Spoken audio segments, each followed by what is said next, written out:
Sa ngayon dito po ako sa Bohol, Panglao, Bohol. Ah, Ikaw, saan ka ngayon? ako, so, nandito din ako sa ano ngayon sa Kuwait, pero taga Iloilo. Mm. mm. Ilang taon ka na, madam? Matanda na ako, 41. 41? 41. Ako din 39 na po ako, 39. Bata. Mm. Matagal ka na ba dyan? May 5 years. Mabuti naman. So, ibig sabihin, hindi ka nakapag-uwi.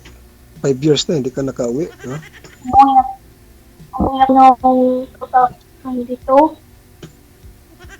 Nakauwi ka. Single mother po ba, ma'am? May mga anak po ba kayo? Oo, single mother po ako. Ilan po anak? Isa lang po. Isa lang. Okay. Sige, tanong pa, sir. So, asan yung ano mo? Asan na yung asawa mo ngayon? Bakit kayo naghiwalay?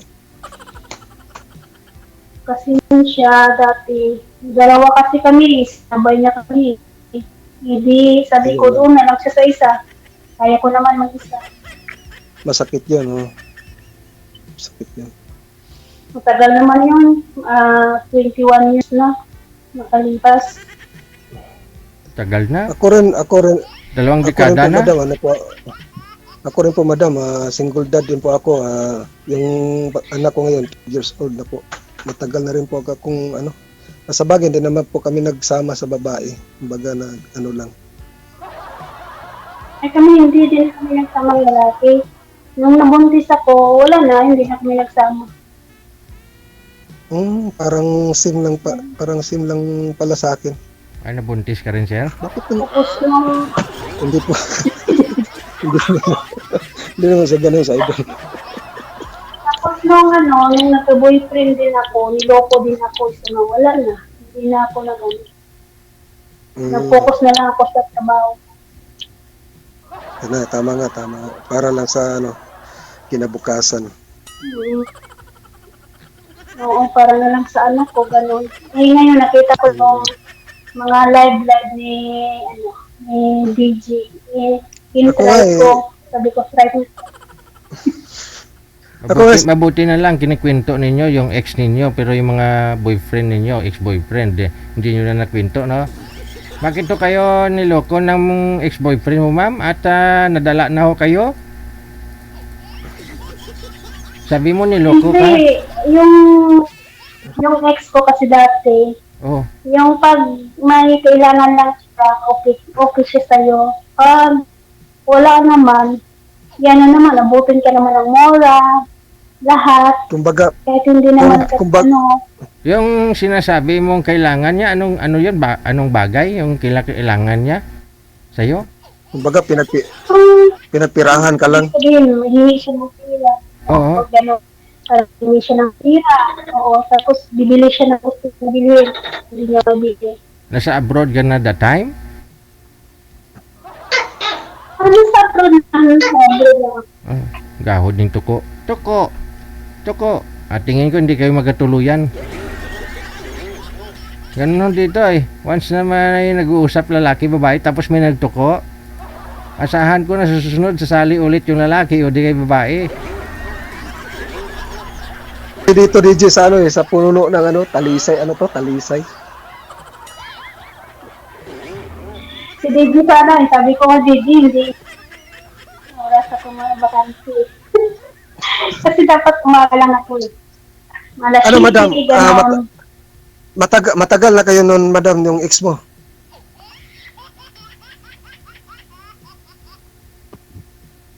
Walang boses. Matagal na kayo nun? Walang boses? Matagal din kami. Nag kami na 4 years ago. Tagal-tagal na rin. Yun lang po yung naging boyfriend mo pala. Sa loob na mahigit 2 dekada, yun lang, bago lang pala kayo naghiwalay. Oo, kasi ayaw ko kasi DJ na lahat na lang kahit mga Oo, ibig ko po sabihin, di ba, naghiwalay ho kayo ng asawa mo.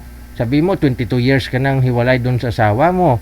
So, yung boyfriend mo na ito, bago lang pala kayo naghiwalay. Meaning, matagal din palang bakante. Parang ganon. parang ganon. Isang beses ka lang po ba nag-boyfriend? Pero Isa lang? oo, sa naman lang ako nag-boyfriend kasi akala kasi serious na siya, seryoso sa sa buhay. Tagal lang panahon, no? Bago ka nag-boyfriend, yun lang pala, iniwan ka din. Tapos mahilig na sa barkada, tapos gumagamit pa siya ng mga shabu. Maops, bawal. Oh. So, bale, siya po pala, ikaw ang bumitaw, ikaw ang umalis. Ikaw ang Oo, yan ang iniwan mo siya. yan na nga. Ako nang bumitaw sa kanya. Kasi mahirap kasing ganun. Pinipirahan niya ako pag wala siyang kailangan ng umurahan niya ako pag may kailangan, pag may bigyan ng gusto niya, okay naman kayo. Ano yan?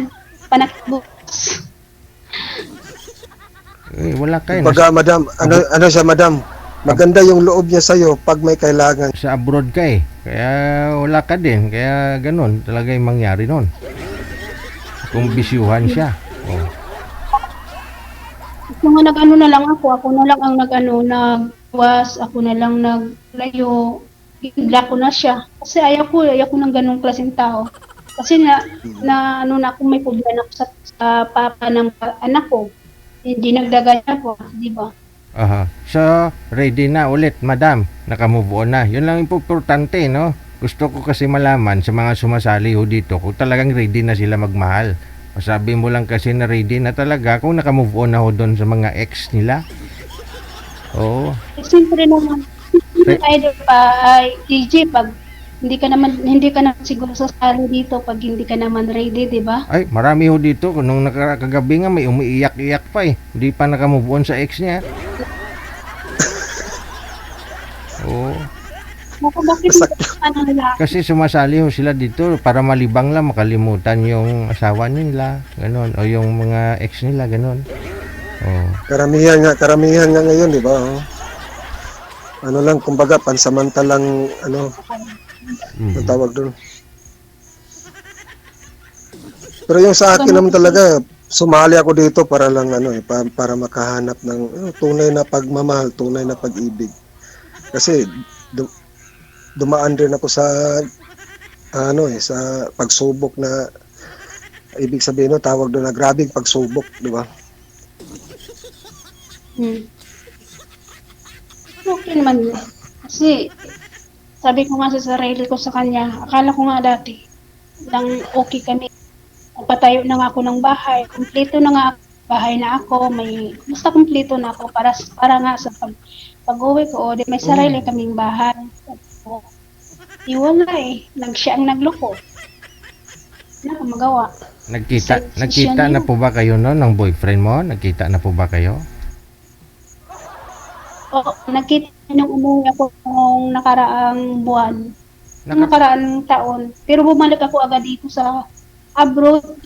Isang buwan lang ang bakasyon ko. Oo. So pagbalik mo pala dyan last year sa trabaho mo, nag-iba na yung sitwasyon. Iba na yung nangyari. Hindi. Diyan pa lang kasi ako sa Pinas, parang iba din talaga. Wala siyang oras sa akin. Parang ang palagi niya binabanggit sa akin ko, barkada, punta doon, punta dito. Ganun ba? Yung mahilig sa mga ganun nga bagay. Oh, so malabo na ho talaga, no? Kahit nung magkita kayo, magsama ho kayo. Doon na ho kayo naghiwalay last year bago ka umalis dito sa Pinas? Naghiwalay na kayo? Oo.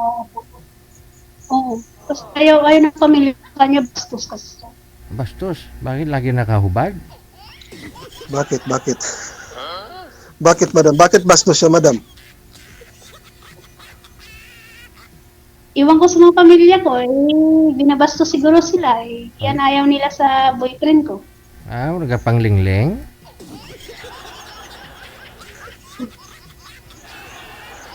Mahilig kasi siya sa mga pamilya ko na sa nanay ko, minumura niya, mahilig kasi siya. Ayun lang. Hindi lang bastos yun, tampuhaw klase lalaki na. Ano lang, ano pala yun? Ano tawag doon? May bisyo kasi. O, di ba sabi mo gumagamit. Oh, Ma'am, steady lang po yung cellphone. Hilong-hilo na po yung mga viewers natin, yung mga senior citizen natin. Wala na. Nawala. Hindi kasi, ngayon kasi, Ay, kayo po ang nagpa-line up dito. Kayo po may kagustuhan na sumalib, di ba? Host lang ako dito. Di ko nga alam na ikaw ila-line up ni manager eh. No, dito na ho kayo. Kaya naman po, gawin yung maayos yung pag-join ninyo eh. Uusap pa ho kayo ni sir. Yes po. So, ngayon madam, ilang taon na yung anak mo? Iwan. Ay, malaki na. Lalaki, babae? Ay, maglapit ka na magkaapo, ha? Ang kapatid ko sa Manila. Ako 12 years old na po yung anak ko, isa lang. Babae din, babae. Ito yung ko, buhay ko dito sa yung ko lang sa buhay ngayon, trabaho, tulong sa pamilya, ganun lang. Wala mo nang relationship, wala mo nang anong tawag doon?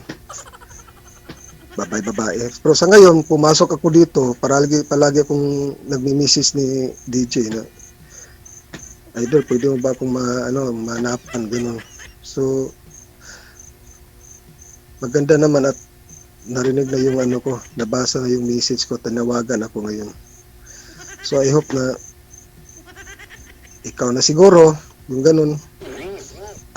Ano nga pala yung account mo, ma'am? May Facebook, ka? Imposible naman Account wala. ko? Imposible naman Pwede wala. ba bigyan? Pwede nga yung i-share yung yung account ko rin sa iyo, yung account ko ng Facebook, di ba? Mamaya, bigay ko sa'yo. Pwede rin dito sa imo, di ba? Okay, send ko lang mamaya sa'yo. Dito So, saan yung pamilya mo ngayon, madam? Yung pamilya mo, nasa Iloilo. Hindi kasi ako nagano ng pamilya. Hindi naman ako lumaki sa pamilya. Sa kapatid ko, lumaki ako ng sarili kong sikap.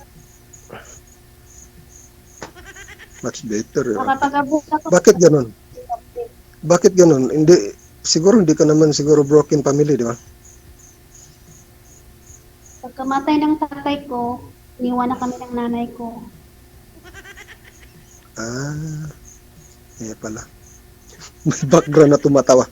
Hanggang Ano ba mga yun? kasi yung punto nga lumaki na ako. Nagkamulat ako na wang ina.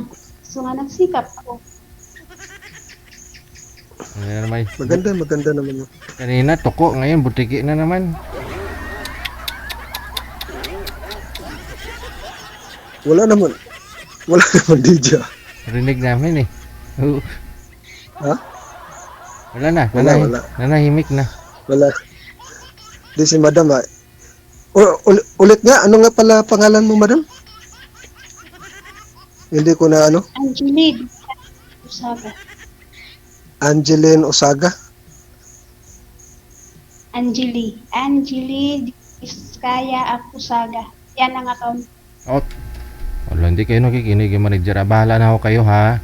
Hindi kami nagkulang paalala sa inyo. No? Hindi kami nagkulang. Basta walang sisiyan, ha? Ayoko kasi na tulad po sa mga nagrereklamo dito. Kasi na-scam sila o ano man. No? Hindi kami nagpakulang paalala sa inyo. Yes po. Mamaya na lang kasi sa i-message na lang kita. Sige. Kasi may I-search mo lang yung kasi sa... Oo, kasi naka-private yung akin. Hindi mo ma-search yung naka-private. Sige. Mamaya na lang. Mm-hmm. So, paano to? paano to?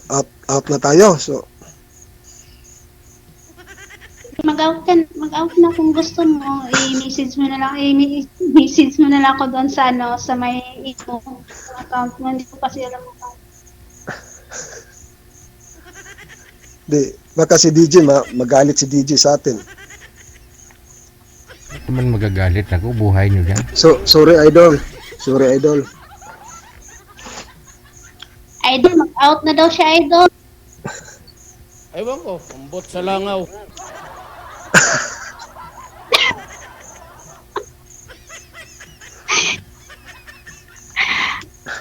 Idol, mag-out na daw siya. Nasa sa inyo po yan, ma'am. Wala na po ba kayong tanong na dapat live niyang sagutin para malaman mo kung totoo siya, totoo o hindi? Oo, dapat may tanong ka sa akin, di ba? Oo. Ako, nagtanong na ako sa'yo. Pero ikaw, hindi ka pa nagtanong. Yan ang anak mo, taga saan ka? Hindi mo naman ako sinasagot. Sinagot na kita kanina, yung anak ko, isa lang. Tapos, dito pa ako sa Panglao, Bohol. Sa tourism. Dito pa ako sa tourism nagtatrabaho. Wala pa akong pamilya. Sa, ano po, wala talaga pamilya. Wala po talaga kami. Doon sila sa Cagayan de Oro po. Layo mo pala, sabihan. Doon talaga ako pinanganak. Pero since 2010, dito na ako tumira dahil dito sa Bohol. Dito ako pinatira ng kapatid ng papa ko dahil sa lupa. Sa hati ng papa ko rin. Ganun. Okay. Since 2010, dito na talaga ako tumira. 3 steps to Kasi ako nasa Iloilo din ako eh. Sa Iloilo kasi ako nagpatay ng bahay ko. Tapos, nung gusto ko kasi pag may sarili na akong bahay, kung siyempre, example, pahanap na ako ng kasama sa buhay, siyempre, sarili na akong bahay. Ganun ang naisip ko kasi. Ganun din ako, madam. Kaya nga ako sumali dito para maghanap ng Kasi may edad na ako, 39 na ako. Kailangan ko na lang may makasama sa buhay. Di ba? Kasi ang hirap kasi basta-basta ka lang tao. Kasi lalo na sa ex ko, diba, na tinitirahan ka lang. Mahirap kasi yung ganun. Bakit may tumatawa? Bakit may background tumatawa? Yan yung palagi iniisip ko. Yung lalo na ikaw, lalo na kayo mga OFW, yung lang talaga sa trabaho nyo dyan, pray lang kayo palagi, tiwala lang kayo sa sarili, ganun, di ba? Lalo na malayo kayo sa pamilya, di ba? Malayo kayo sa Pilipinas. Ako rin, ko rin yung FW kasi yung kapatid ng papa ko andun, yung kapatid kong isa andun. Siyempre ko sa FW. Proud talaga ako sa OFW. Ano yung tungawang? So anong oras dyan ngayon, madam? Anong oras? Alas 4 ako iniisip ko. So 5 hours? 5 hours ba? 5 hours no.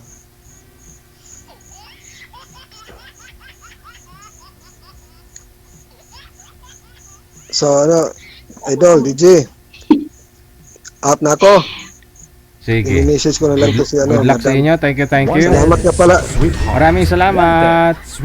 Okay, sige. No? Magiging sila kaya ang dalawa kasi magkamukha daw sabi sa comment. Nawili ako kakabasa sa comment. Gusto nagtumakas ni sir eh. No?